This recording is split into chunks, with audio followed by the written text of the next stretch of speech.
Assalamualaikum warahmatullahi wabarakatuh. Kali ini jumpa lagi bersama saya Bu Muti di pelajaran fisika. Nah, teman-teman, ada yang tahu tidak? Hari ini kita akan belajar tentang vektor. Teman-teman masih ingat apa itu vektor?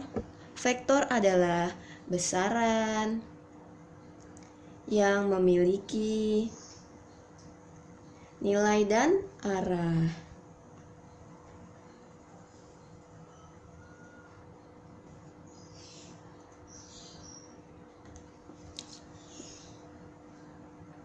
Ketika kita sudah tahu vektor adalah besaran yang memiliki nilai dan arah, maka kita akan mencari tahu bagaimana cara menentukan nilai atau besar suatu vektor dan cara menentukan arah suatu vektor. Sebelumnya, kamu baca dulu buku kamu di halaman 93 buku Martin Kanginan sampai dengan bab 3-nya habis ya. Jadi vektor ini ada di bagian bab 3 buku Martin Kanginan Fisika kelas 10. Baik. Yang pertama, saya akan menjelaskan bagaimana cara menulis dan menggambarkan suatu vektor.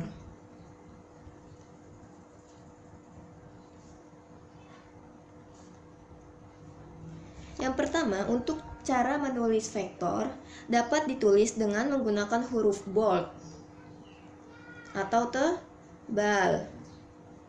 Bisa juga digunakan dengan italik atau garis miring. Jadi hurufnya dibuat miring ya teman-teman. Atau juga bisa digunakan dengan tanda panah di kepalanya. Contoh, ada vektor A.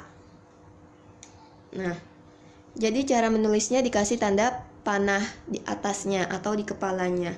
Contoh, ada vektor gaya F. Begini cara menulisnya. Kemudian, panjang sebuah vektor atau besar sebuah vektor dilihat dari seberapa panjang panahnya.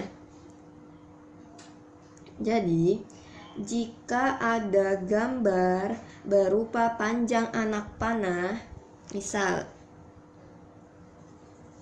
contohnya ada panjang anak panah, kita buat dulu pangkalnya berupa titik. Misal ibu akan buatkan ini namanya vektor A. Dari pangkal ke ujung. Jadi kalau titik disebutnya pangkal. Dari pangkal ke ujung yang ada tanda panahnya ini namanya ujung. Gitu ya teman-teman. Misal di sini ibu berikan tanda sebagai pemisah. Di sini ada yang pertama 1, 2, 3, dan 4. Anggap saja vektor A besarnya 4 satuan. Itu teman-teman. Contohnya lagi. Teman-teman masih ingat arah mata angin kan ya? Nah, untuk arah mata angin itu sangat bermanfaat karena selalu diterapkan dalam konsep vektor. Jadi contohnya, untuk arah mata angin,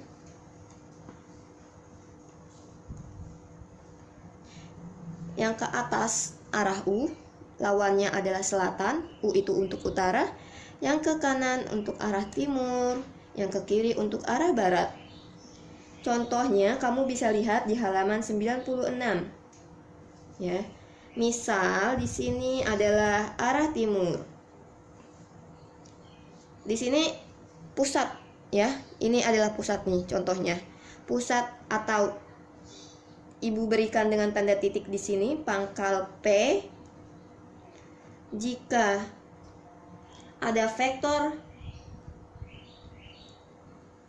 ini mula-mula berada di posisi timur, kemudian dia bergeser sejauh 45 derajat atau berpindah sejauh 45 derajat, 45 derajat itu setengahnya dari sudut siku-siku ya teman-teman.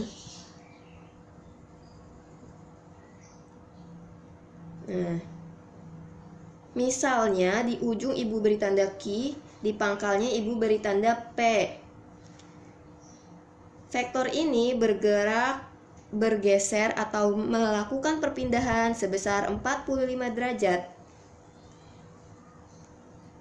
Ternyata ibu beri nama vektor A. Nah, ada vektor A bergeser sebesar 45 derajat. Untuk buktinya di sini ada dari pangkal P, pangkal Q. Mula-mula dia adanya di titik-titik yang putus-putus ini ya. Jadi posisi awalnya dari timur, kemudian bergerak ke arah utara. Tapi tidak sepenuhnya utara yang membentuk sudut 90 derajat. Dia hanya bergeser ke utara sejauh 45 derajat. Di situ ada gambar 3.2 bagaimana perpindahan dari suatu vektor yang bergerak dari timur ke utara. Jadi cara melukisnya atau cara menggambarnya seperti ini ya. Arahnya kemana? Arahnya ke utara. Jadi vektor perpindahannya kita beri nama A, yang ini nih. Vektor perpindahannya diberi nama A.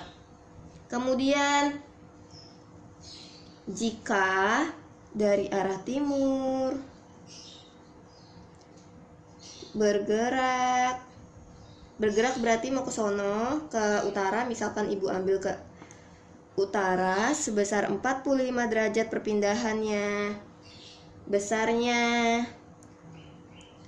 misalnya 2A.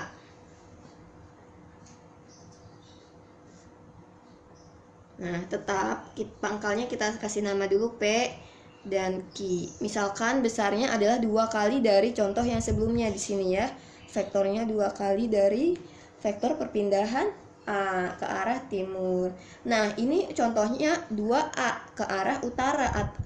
Berarti dia nilainya positif 2A. Kenapa positif? Karena berdasarkan koordinat untuk daerah timur, utara itu nilainya positif. Tetapi kalau daerahnya ke bawah dan ke barat sini, jika ke selatan bergerak atau bergerak ke barat, maka dia nilainya negatif ya teman-teman. Contohnya seperti ini. Misalkan dari timur. Ini masih timur. Mula-mula kita bergerak dari timur. Kemudian pergi ke arah selatan.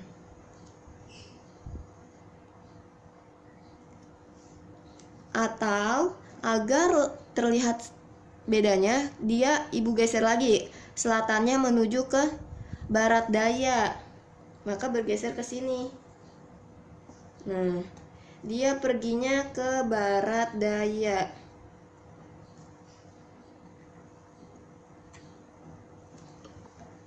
Pergi ke arah barat daya. Itu teman-teman. Besar vektornya berarti jika panjangnya sama dengan 2A tetapi arahnya ke bawah ke arah barat daya, besarnya negatif min 2A. Perpindahannya pun sama di sini. Dari timur mau ke barat daya berarti arahnya begini ya teman-teman. Besarnya 45 derajat perpindahannya ya. Jadi itu adalah cara menggambar vektor. Nah, sama juga jika teman-teman dilihat halaman 98. Ada contoh 3.1. Jika suatu benda berpindah 6 meter, misalnya di sini ada benda pindah 6 meter ke timur. Kemudian bergerak lagi 8 meter ke utara. Kita buat dulu titiknya sebagai acuannya atau titik O di sini. Teman-teman bisa gambarkan garis sumbu X dan sumbu Y.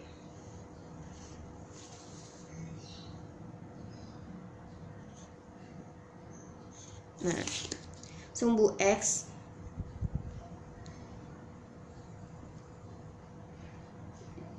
dan ini sumbu Y. Kalau sumbu X berarti dia diibaratkan pergi ke arah timur, letaknya di sini, timur. Dan sumbu Y mengarahkan untuk arah utara. Mula-mula benda itu bergerak 6 meter ke timur. Mula-mula di sini ya teman-teman. Ini titiknya kurang ke tengah. 6 meter, misal segini 6 meter.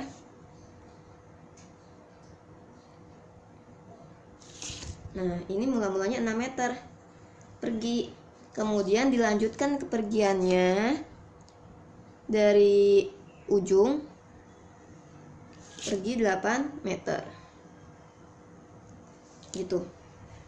Dari pangkal ke ujung pergi ke timur sejauh 6 meter, kemudian dari ujungnya dilanjutkan ada pangkal baru di sini, pergi sejauh 8 meter ke arah utara. Nah, jadi cara menggambar vektornya, teman-teman buat dulu kopian di sininya, buat di bagian atas. Nah, titik-titik. Kemudian yang bagian kanannya dikopi juga di sini, ada titik-titiknya. Ya. Jadi bagaimana cara menggambar resultannya? Nah, cara mengambil resultannya dari pangkal awal diambil ke ujung akhir. Jadi ini adalah bagian perpindahan atau resultan. Ya, teman-teman. Nah, untuk menyatakan posisinya, vektor posisi. Gitu. Pada vektor posisi ada yang namanya vektor satuan. Jadi dia dinyatakan dalam bentuk vektor satuan. Vektor posisinya apa? Dia bisa berada di sumbu X, sumbu Y, atau sumbu Z. Nah, kalau di vektor ada namanya sumbu Z juga. X, Y, Z. Jadi kira-kira seperti ini teman-teman.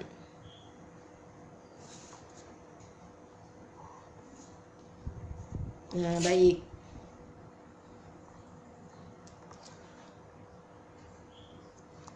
Kalau yang ke atas itu namanya sumbu Y, yang ke kanan atau ke kiri namanya sumbu X, yang serong ini namanya sumbu Z.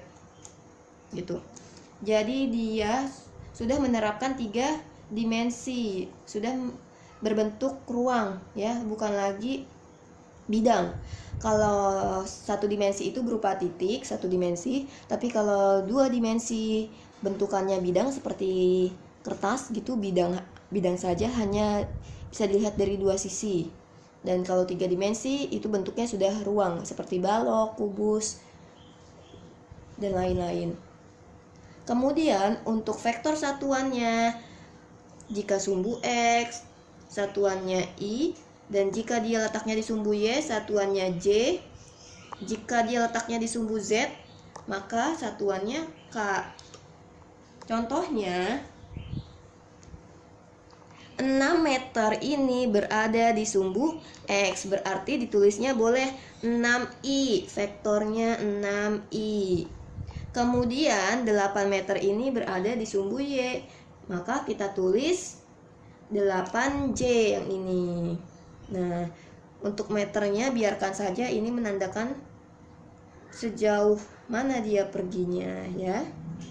Tetapi jika I dan J ini membuktikan dia posisinya ya, vektor satuan dan vektor posisi 6I serta 8J gitu.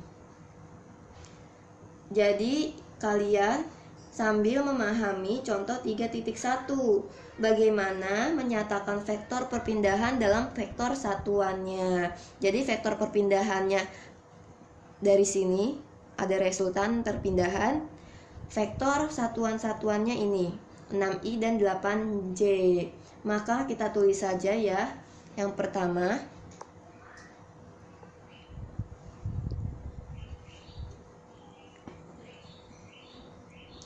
Jika dinyatakan vektor perpindahan ini, maka R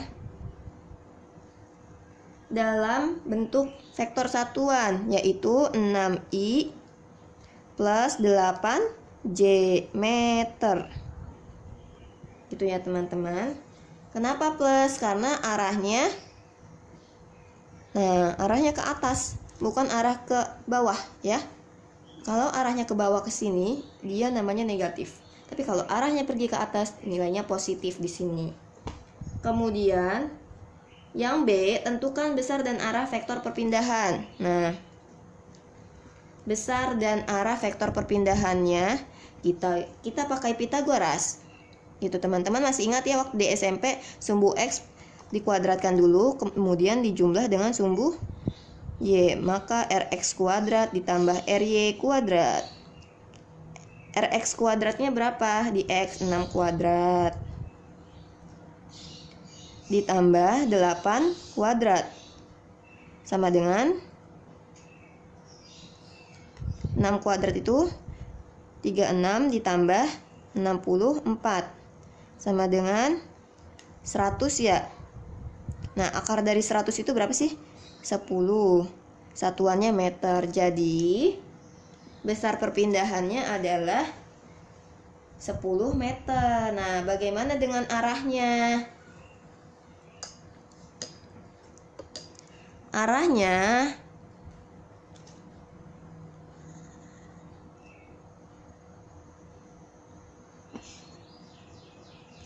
Arah perpindahan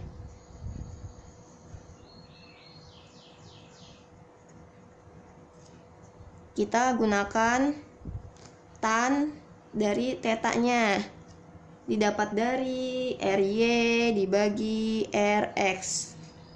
Itu teman-teman. Y-nya siapa? Y-nya ini 8 dibagi X-nya 6. Bisa diperkecil ya, bagi 2. Ketika dibagi 2 menjadi 4/3. Nah, 4/3 itu artinya tan berapa sih yang sudutnya menghasilkan nanti 4/3? Nah, kita cari sudutnya. Sudutnya sebesar 53 derajat gitu teman-teman. Jadi ini adalah contoh soal dari cara menentukan besar vektor dan arah vektor gitu teman-teman. Kita akan belajar tentang bagaimana komponen-komponen vektor perpindahan.